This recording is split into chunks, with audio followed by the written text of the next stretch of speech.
Recently in our Facebook group, which I invite you to join, the link's down below, we were talking about all the things that are necessary to do every day, every week, every month in order to grow your blog. And I had someone message me and say, I can't do all those things. That's too much. It's just me. I can't afford to hire anybody. So what I want to do today is talk about what all those things are that are necessary to grow your blog and how much time they should take. My name's Leslie Peterson, and I help professional bloggers tackle their business consistently and with a plan. Less rat race, more cheese, please.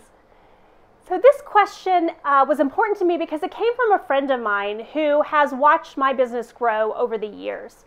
And the truth is, my husband and I do have help with our businesses. But I'll also add, we have two blogs.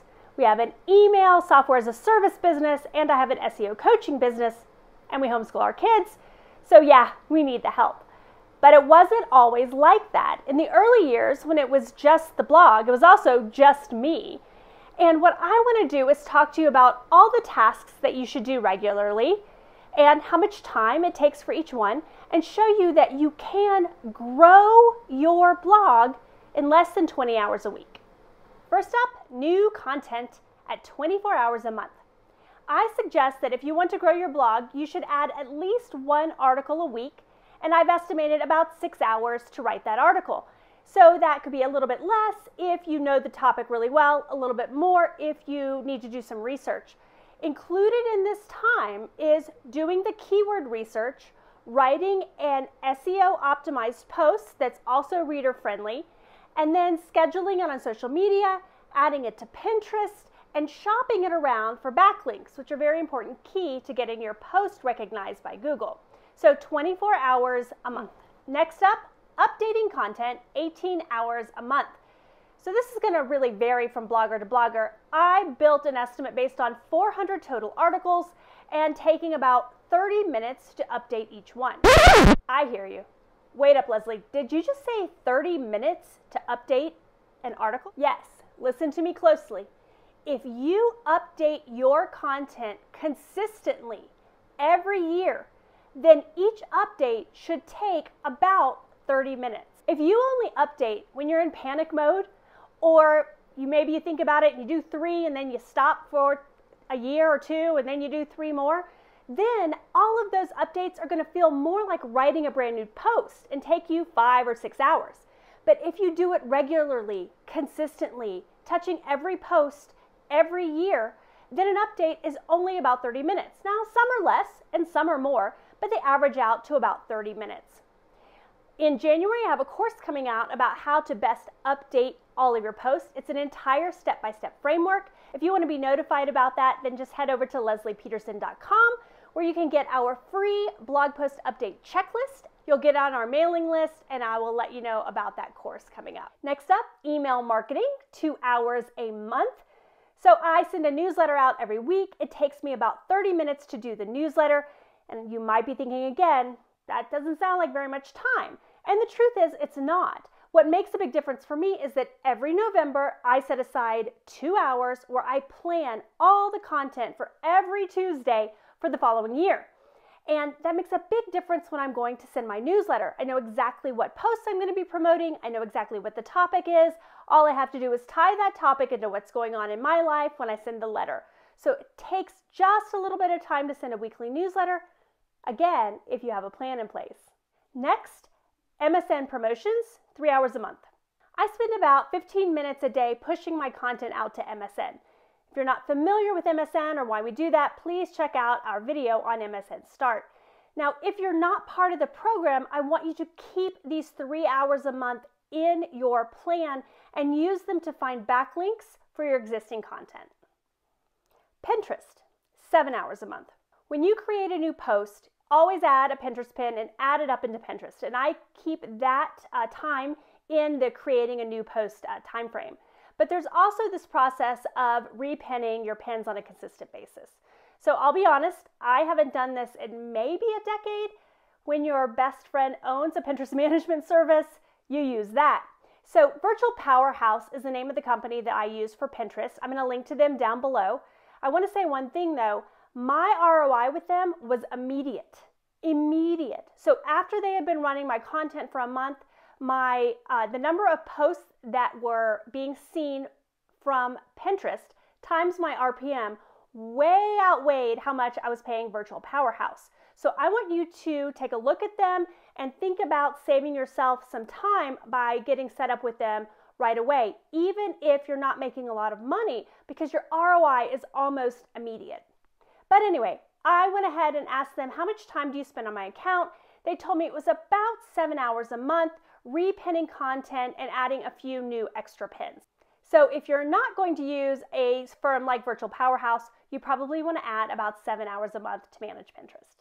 Answering emails, about 10 hours a month. So I spend about half an hour a day batch answering emails from people on the about the blog. So this could be from our readers, it could be from prospects, it could be from customers. Sometimes it takes more, sometimes it takes less. I will tell you one key time-saving tip, and that is to take every post that has the word collaboration or guest post and automatically send it to spam. It saves a lot of time and headache and frustration. Sales efforts, 8 hours a month. So during this time, I reach out to our customers. I address questions that customers ask of us, and I go ahead and work on those. I reach out to prospects. I answer emails in that capacity.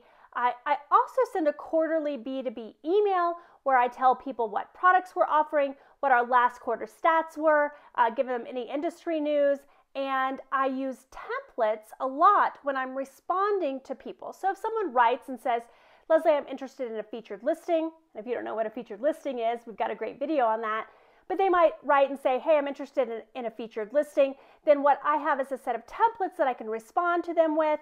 And then I pull up that template in my email and I modify them specifically for that particular prospect or customer. So it makes my life a little bit easier. And that's about 8 hours a month. Now, I'm going to give you the last thing that I spend my time on. And then after that, what I'm going to do is tell you what I've not included here and why. Next is site work at about 15 hours a month. So this is for my special projects. Just recently, we added a series of landing pages, and that was part of our site work.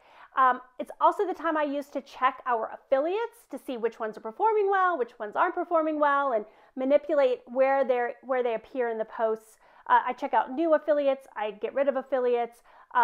Any of those special projects that I need to do to improve the blog, I spend about 15 hours a month.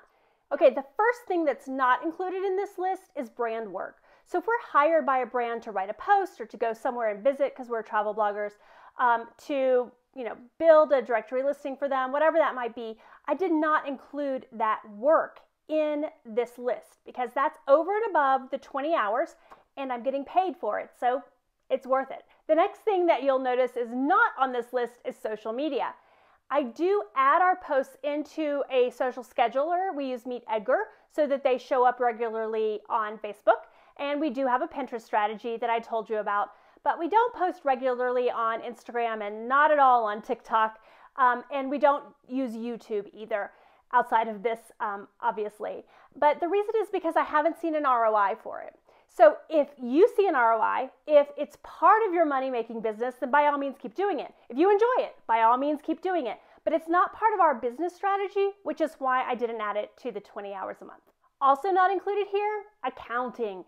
Once a month, I reconcile all the books. I do this for all 4 of the businesses that we have, plus our personal family finances. So I didn't include it here because you're probably having to do it anyway. And once your blog starts growing, it's probably going to be the most fun activity you have on the list.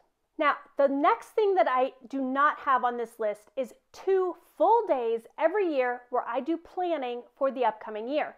This is usually around November. So I mentioned before that I plan for our newsletter. That takes about 2 hours, but I also plan our social media. I also look through all our posts and make sure they're valid, and I plan when those annual recurring posts are going to be updated. For example, the 4th of July or Halloween. I've got to get them in the schedule in the right place. I also plan for our sales strategies. I plan for our affiliates. So there's about 2 full days a year that I use to plan the next year. And those 2 full days save me tons and tons and tons of time in the coming year. Okay, friends, we're at 87 hours a month. If you're working 5 days a week, that's a little less than 4.5 hours a day. If you're working 4 days a week, which I recommend, you're at about 5.5 hours a day, and you're growing and sustaining your blog by yourself in 87 hours a month. But the trick, my friend, consistency, a plan, and focus. In 87 hours a month, you'll be well on your way to some great revenue and a blog that is growing consistently.